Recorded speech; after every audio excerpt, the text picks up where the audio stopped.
Why they bring this up is because I asked him, well, why do you play golf? Why do you keep doing this? You've gotten a hole in one. That's like as good as you can get, right?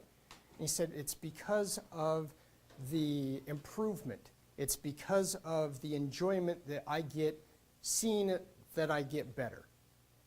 And then he also went on and said, I like being outdoors. It's a change of environment. So being able to go through and actually have an element of play. So putting yourself in a different state of mind. All right, so another image here. We've got a fuzzy caterpillar on the lip here. So looking for elements that create playful environments. I guarantee that this little girl here is a very funny girl just based off of what is on her lip. But you add that mustache and all types of shenanigans come out. It's a incentive and a product that allows to act in a different way, to behave in a different way. So part of my research is understanding how we can start to influence consumer behaviors. And one of the ways we can do that is actually by incorporating play. This activity, this kind of acting around or acting as a different personality is introduced through this introduction to an artifact or to a product that's stuck on our lip. So some of these other examples that manipulate behavior. So this is a clock. This is called the clocky and talkie. And both of these clocks influence and manipulate consumer behavior by jumping off of the nightstand and running away. They engage, they interact with the person.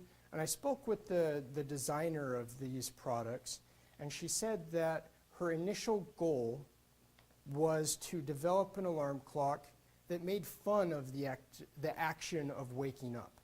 That actually was kind of an in-your-face type of thing to get her up out of bed. I will tell you that this has been an extremely successful product. Once it was launched, it's multi-million-dollar product just off of these two categories right here. And she was also one of the ones that introduced more whimsical, more playful alarm clocks to influence the behavior. Another example that is based off of kind of introduction of play. So being able to go through and have a product that interacts with a consumer or a person.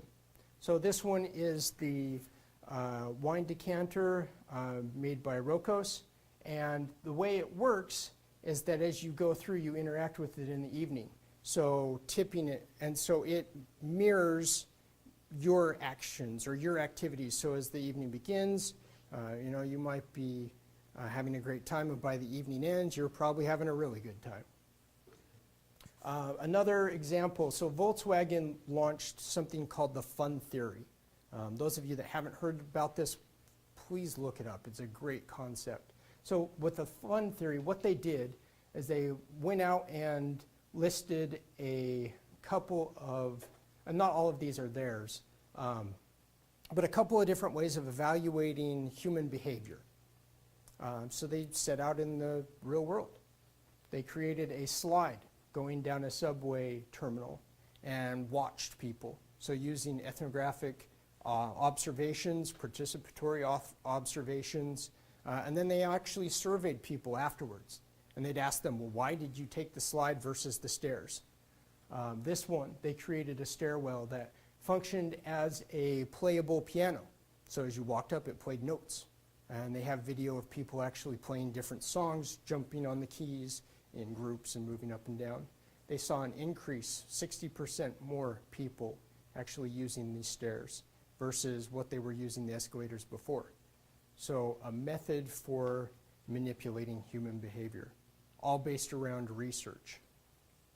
This one was a speed lottery camera. So instead of penalizing people, they would take all money from traffic tickets and actually put it into a pool. And if you got caught going the speed limit, your image got put into a lottery. They found that a huge reduction in speeding. So based off of this and a couple of other theories, I created 3 different research methods that I'm going to share with you now.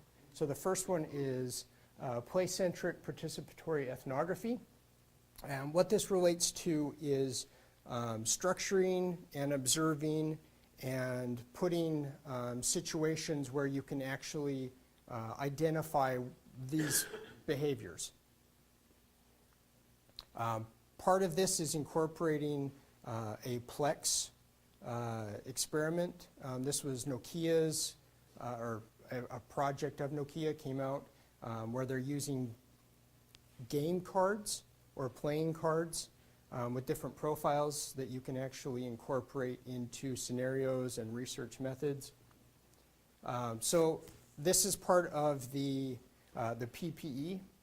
So going through a preparation stage, actually getting people, so these were some of my undergraduate students, and they were identifying and trying to work with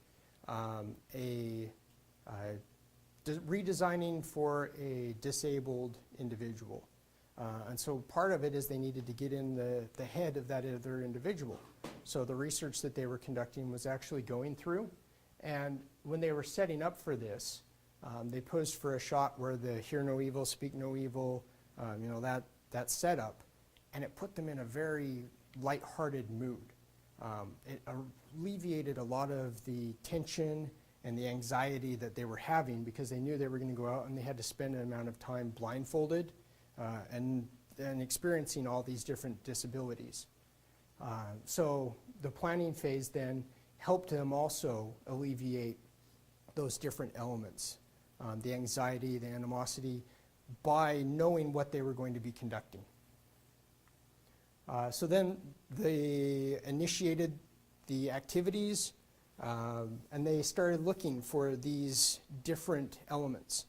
So looking at the experience, I asked them in a wrap-up interview, what was it like?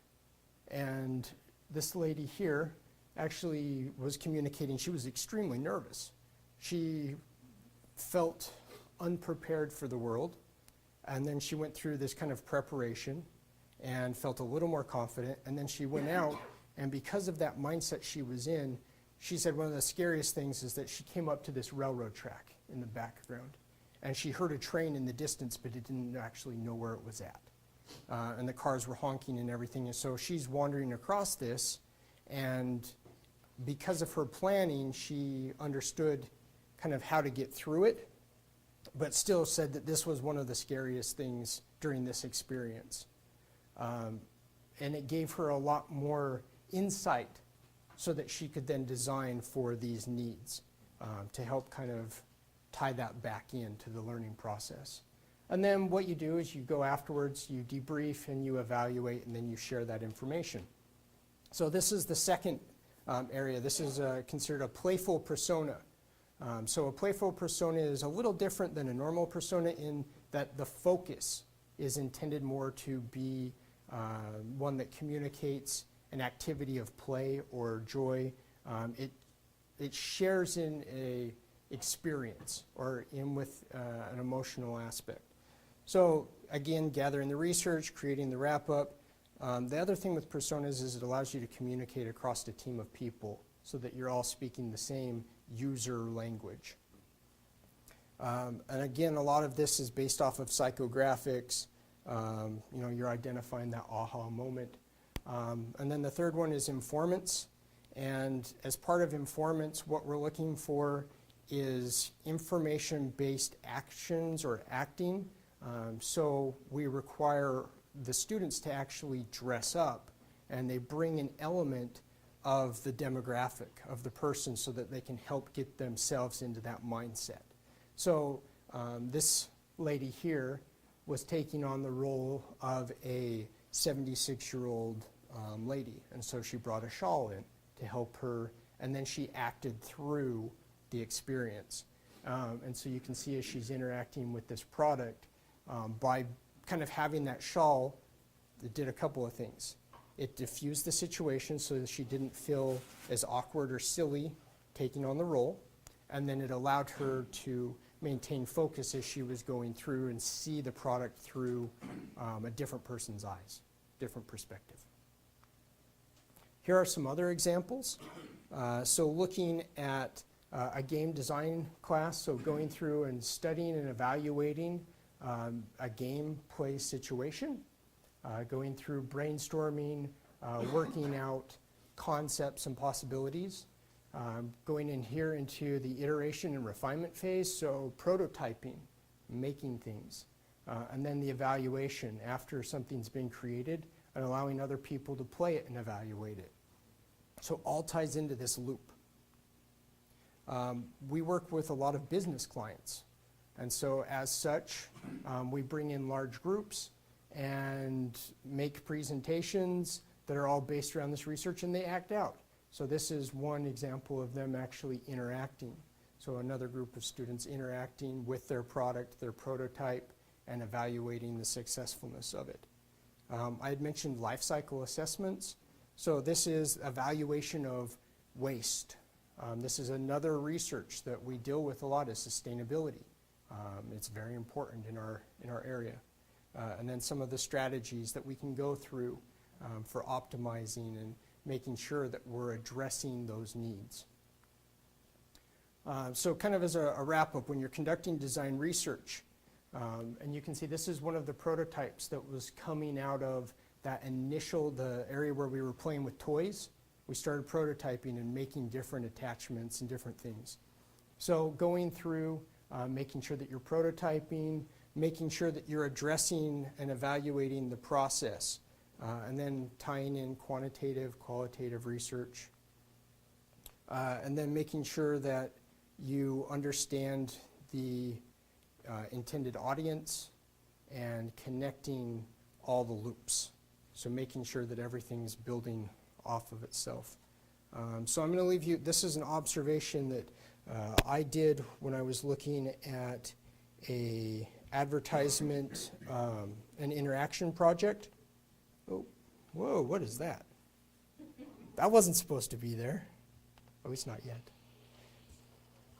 So this was at a airport, had a layover and was just going through evaluating what was there, knowing that I had this project, and came across this advertisement.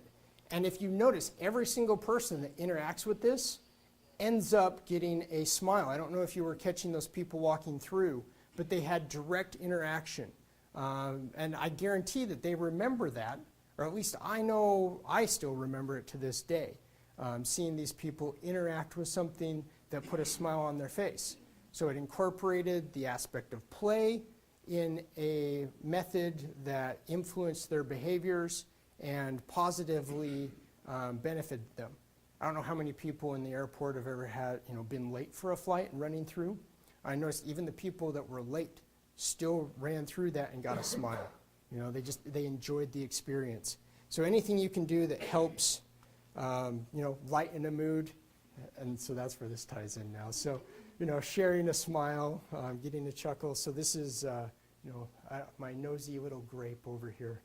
So, and now I believe we're out of time. So if there are any questions, please feel free to ask.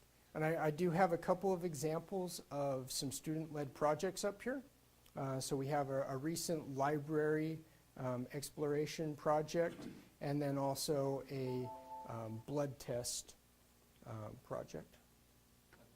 Yeah. It seems that your research, you interact with the subject of your research as well as the environment with that subject belong. Well, my question to you is, how come many disciplines in academia don't have that? They publish in these big journals, but they never been one day of their lives in actually practicing that area of their research. I mean, to me, it's a big disconnect. How can we conduct research and add a contribution to the real world when we have a big disconnect between academia and the real world? Sure. I can't necessarily speak to other disciplines, but I know for myself, when I first got into academics, I did see a disconnect between the design outcomes and the decisions that were being made that drive those decisions. And so early on in my career, I made it a point to try and make that connection or to bridge, which is why I try and show case studies and actual examples to kind of express the importance of it. Now, there are some things that are, just theory driven. And so that could be those situations where theory might be enough and eventually it'll be proven later down the road. But for design anyways, the direct interaction, because we have access to the consumer or the user or the intended audience, we're able to focus more on bringing those two together. I mean, everything I showed up here and everything I know about design research is just that. It's making sure that you're validating the design decisions by the research that's being conducted. When it comes down to it, if a client is expecting something, if they're paying you to do something, then you have to make sure that you're making the right decisions. And if you're kind of leaving it to yourself, if you're making it like, I think this should be this way, that's not good enough. You're going to spend a lot of money and you're going to end up with something that's not great. But if you go through and you validate the design decisions based off of the research, then you can go back and you can say, hey, look, this is why we did this. This is why it's this way, and it's because of, this focus group, these interviews, this survey, this, on down the road. And you just line up a bunch of stuff, and then they look at it and go, okay, it makes sense. So I don't know if that truly answered your question, but I agree with you. I feel like there should be kind of a middle area that bridges those two areas. One of the things that I did find on campus, I did a research assessment map when I first came here to look at areas that had related interests. Back on that one of those initial slides, it was the green dot with all the overlying areas, and so I went through and I mapped out all the areas that could actually, that I thought would relate to each other, and found that pretty much anywhere on campus, if they kind of shared what they were working on, could actually benefit a relationship and actually influence other people. So, other questions? Yes, I wasn't late, so first let me know which department are you working in? I am in the design department. It's part of the School of Art and Design. And then, have you thought of a certain, first up, when you had something, then you want to evaluate your outcome. Mm-hmm. So how you can evaluate your outcome? Would you introduce something, how you are doing that? I came from the engineering, science, technology background. Okay. Usually we collected quantitative data, then we, based upon certain performance criteria, we are evaluating those outcomes. Mm-hmm. In your area, how you are evaluating your outcomes? In the product design side, because I teach in both product design and communication design, and both areas, if we have a final product, we can go through and we can run analysis on it, similar to engineering, where we use user testing, focal groups. We'll put it through a stress cycle, basically see when it breaks and go through and get that information. So that's very useful in our mechanical or the manufacturing side. In the communication side, a lot of times we'll use web analytics, so eye tracking software, other areas that give us those numbers that we can look at. Then on the other side of things, we can actually go through and do focal groups, user evaluation based off of task assessment, so going through and actually looking at ergonomics, ethnography, participatory research, where we actually try and identify what they're doing and put a why are they doing it. And so I've done that a lot with, I didn't show a lot of final outcomes because I was focusing more on just kind of a general assessment of research methods. I actually teach a senior level class that's all we deal with the entire semester is research methodology that gets a little more in depth like that. But yeah, we use both. We use, like I was saying, qualitative and quantitative metrics and trying whatever is relevant for validating those design decisions. And yeah, it's nice to be able to have a foot in both areas because it just strengthens your case. Does that answer your question? Okay, thank you. Do you get, in design research, do you guys usually involve some psychology people in your design? We can, depending on what the background is. I like to think of my design students as social anthropologists or design anthropologists. And so as part of that, they have to understand the psychology behind consumer behaviors. I teach a very surface level approach to stuff when it comes to that. You know, if they want to learn more, I give them resources and say, hey, you know, you can go read up on this. But they do, like the lady that I showed that was wearing the shawl, before we went through that exercise, we actually had to talk about, you know, what it means when people bring something in close to them versus far away, proximity, facial expressions, so being able to understand, you know, basic body movements in order to try and come to a conclusion of what that actually might mean. Because sometimes users, consumers, they don't necessarily, or aren't necessarily as truthful as you might want them to be. They a lot of times will tell you what they think you want to hear.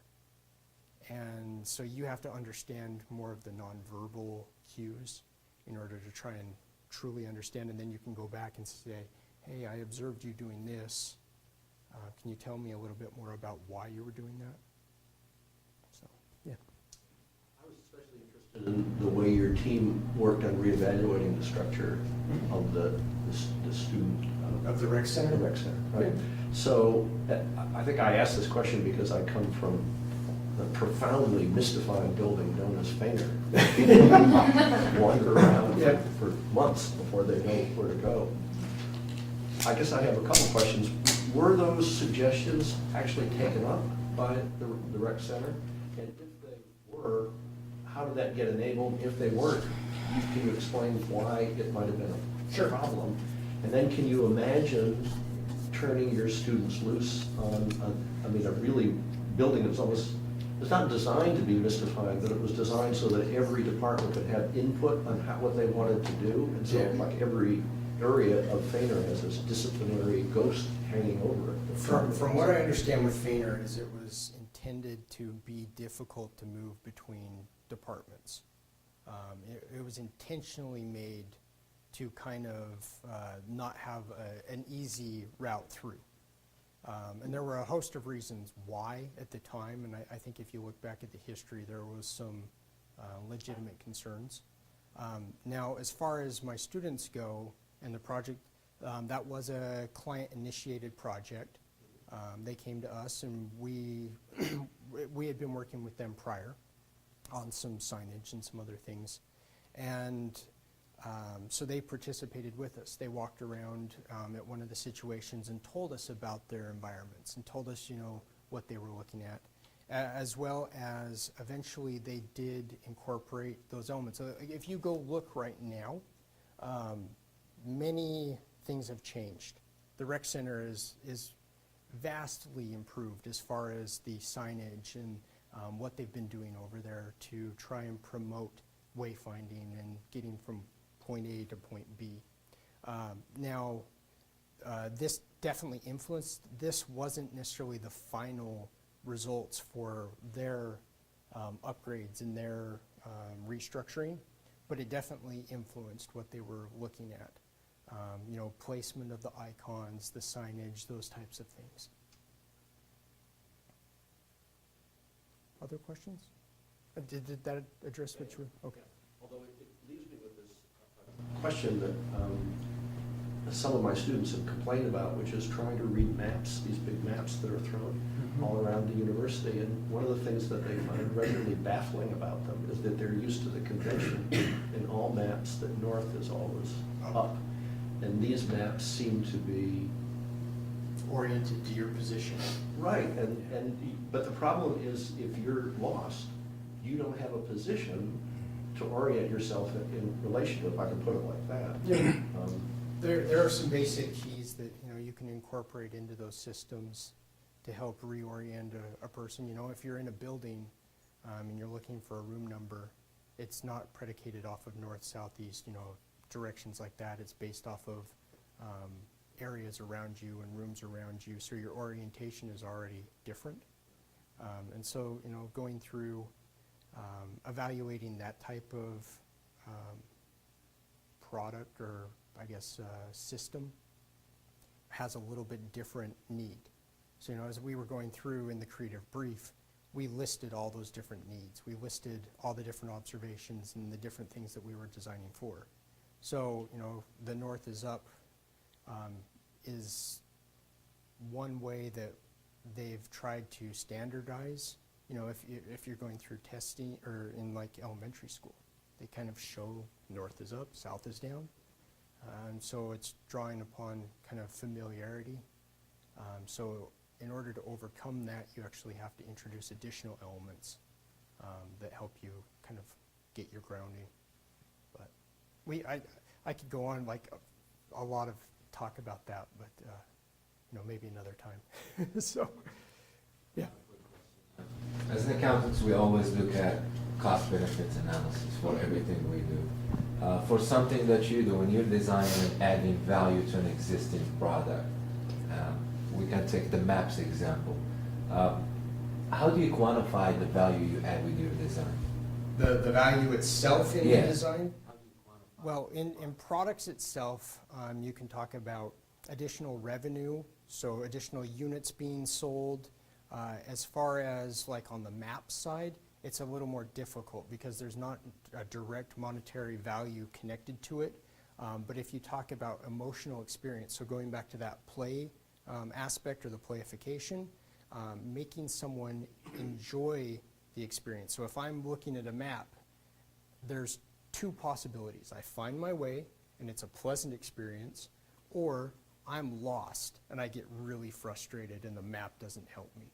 So if I've got a group, say on SIU's campus, you want them to have that positive emotional experience. You want them to be able to go through and feel like it's an enjoyable experience because it's going to reflect on your university or on your environment by reinforcing a positive experience with them. So as far as the value, it's like branding, or it's like going through and how, putting a monetary value on the brand is connected to all these different little pieces that create a more holistic picture. So, when someone comes to it, a lot of times I'll go back to the analytics and say that, this results in, more traffic or more people spending time here. As far as like the wayfinding system, it's a positive increase in perception, which, it becomes difficult sometimes to communicate that. But there are, you can say that this will create a 23% increase in overall consumer awareness or overall consumer experience. And those are kind of fuzzy numbers because it's at best it's a guess that's based upon exit surveys and interviews and questionnaires, and you have to do all these things in order to gather that data afterwards. And then you can go back and say, look, here was A, here was B. A was this, B then gave us this increase. And that's how you evaluate it. It's post-design. Yes. Yeah. Does that help answer that? Yeah. Okay. Other questions? No more? Yeah. Feel free to come up and look at the boards.